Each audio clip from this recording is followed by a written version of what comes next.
Maranguka means caring for others and offering help, and so I think that's really the platform that what Maranguka really is, and certainly we've made I guess a commitment and probably more a specific of a pact to to say that to community that Maranguka can be whatever you want it to be, and also the other point is that we made a commitment that no one would be left behind. And that was our problem to start with. We were over-serviced. I was confused at one time in life there too, because it just, there was all these services provided for our people, but they weren't actually getting that service, if you know what I'm saying. You have to do it for us.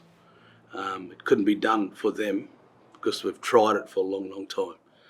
And we've got some wins, but it's wins that they would give us, I would say. Housing projects, that sorts of stuff, health projects, and they're wins that they would give us, not what we needed, but what they think we needed. And so it was always done on that side of the river, on that side of the bridge, and we'd get up the next morning and we'd still go to that side of the river to try and achieve what we wanted to achieve. And so we decided, no, we're not going to cross there no more. If you really want to do something for us, then you're going to have to come to us, but come under our way of doing business. And I think that's where Maranguka kicked off right there. It just started to get exciting in the areas of us making decisions for ourselves.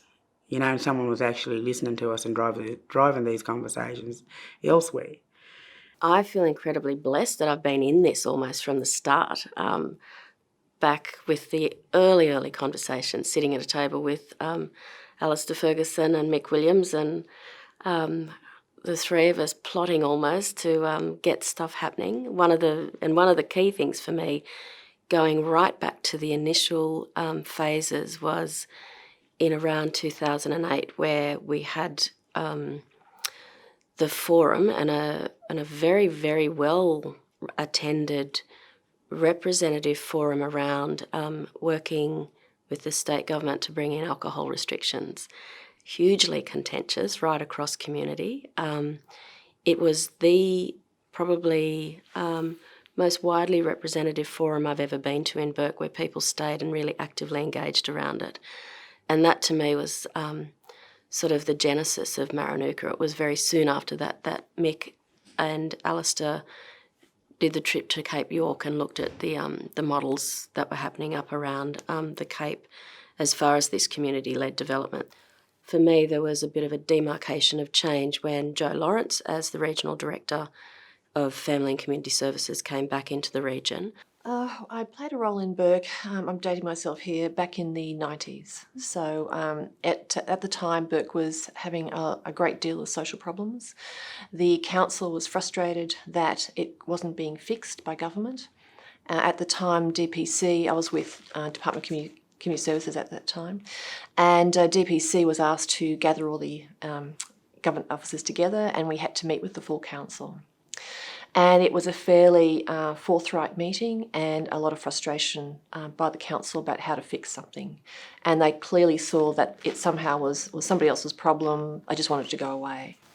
It didn't go away despite efforts by government. And the reason it didn't go away is that you can't just have government fix it. You actually need a composite of supports to actually make these sorts of complex social issues resolved to some degree. So justice reinvestment is about shifting resources out of prisons and the criminal justice system into crime prevention and early intervention. And it does that by looking at data in terms of identifying which communities are costing the government the most in terms of incarceration rates in those communities.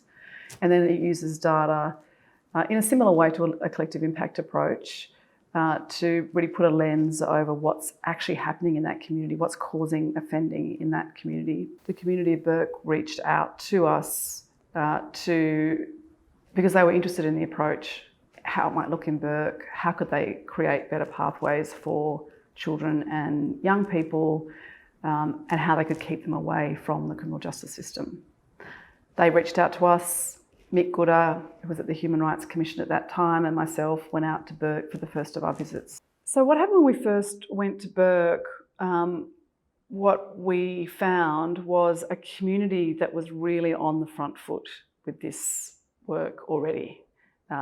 Bourke had been splashed across the papers as the place that had the highest crime rate in the world, higher than New York City, and the community were very wounded by that, quite rightly. They felt that the community itself had been misrepresented through that process, through the media process, and so they were, and it wasn't just for that reason. They had for a number of years been looking at solutions and really looking at community-driven solutions. So it was like we came midstream, really. There was already something happening, something palpable. We had an initial meeting with community members, and Mick's approach at that time was very much, we'll come back if you invite us to come back. And they did invite us to come back, and they kept inviting us to come back to talk more about what justice reinvestment might look like in Bourke. So what kind of data might the community want to see? What sort of justice circuit breakers could bring about immediate change in the lives of children and young people, and how they were getting caught up with the criminal justice system? What would it involve to set an agenda that was common to across the service sector in Bourke? Things like that. The community were really interested in exploring. We had a meeting with some senior politicians, and he was hitting right back into the money side of it. And we just said to him, listen, we don't want your money. We don't need your money. Not yet anyway. We don't want nothing to do with that. We just come to tell you this is how we are. This is what we want to do first. And I think one of the things we really needed to do was get our own governance together. So if you're listening to this, make sure that you get your governance in place proper before you take that dark step out into the water. Because we never had that. We never had that at the outset. It was just 3 or 4 or 5 of us just taking the bold step. And so get your governance proper. Get all those tribal council people that there, get all those mixed groups that are there, get them all together and talk, not about yourselves, but talk about how you can help one another, look after one another first. We started to vision it. I think I did too, I started to vision where this Maranguka model was going to.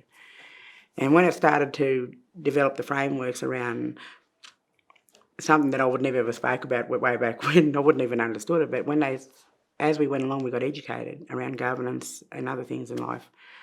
That's required to, I suppose, sit at these tables to have that understanding around why it's important for us as Aboriginal people to make our own decisions.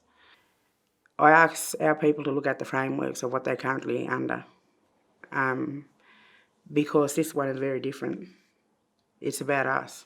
It's not about nobody else, it's just about us.